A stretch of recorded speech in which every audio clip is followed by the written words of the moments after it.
You know, as I think back, there aren't many actresses that represented the 80s better than Phoebe Cates.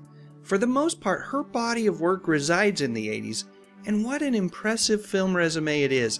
But before I get too far into this video, let me just get one thing out of the way. Yep, I'm sure for many folks, this is the image of Phoebe that is ingrained, nay burned into our collective consciousness. This scene from Fast Times at Ridgemont High is so iconic, so memorable for a bunch of different reasons.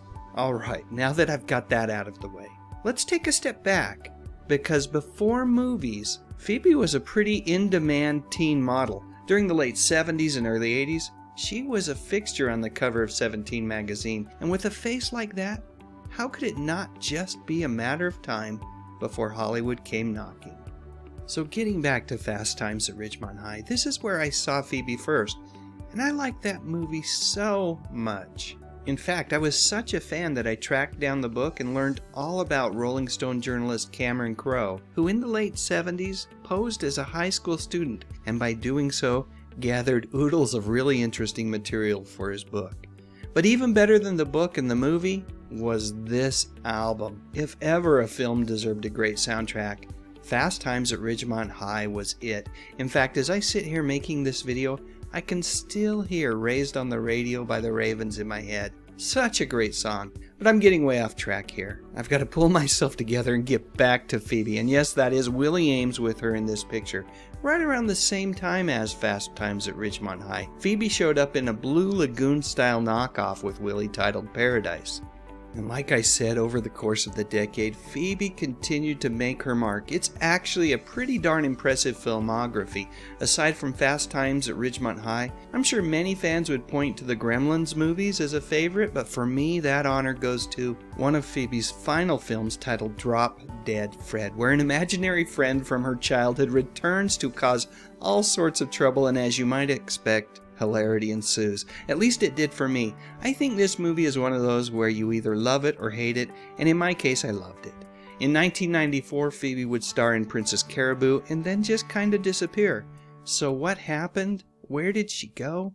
Well, if I had to pin it down to just one thing, I'd have to point a finger at this guy, actor Kevin Kline. Man, I really loved him in movies like A Fish Called Wanda, French Kiss, and Dave. But I'm not talking about his movies here in this video. Although I do have to mention this movie, Lawrence Kasdan's The Big Chill, because it was while Phoebe was auditioning for a part that eventually went to Meg Tilly in 1983 that she met Kevin, and the two of them fell head over heels in love. A few years later, in 1989, they sealed the deal with wedding vows, and quite frankly, they have been inseparable ever since. Their love story is one of those rarities in Hollywood, 30 plus years and still going strong.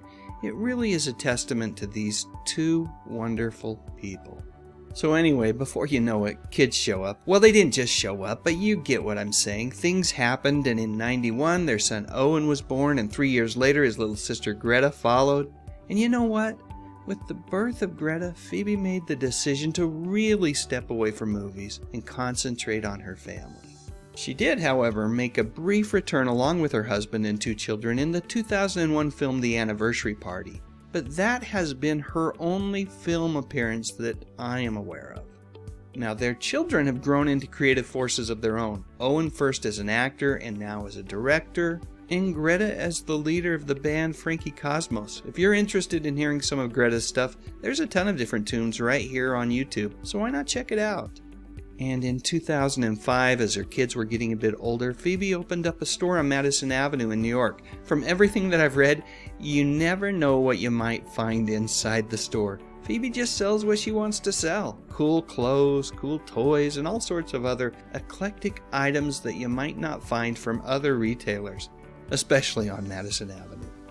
What a life. Yes, for almost a quarter century, Phoebe has been away, out of the spotlight, living her life, and championing the dreams and goals of those that she loves as well.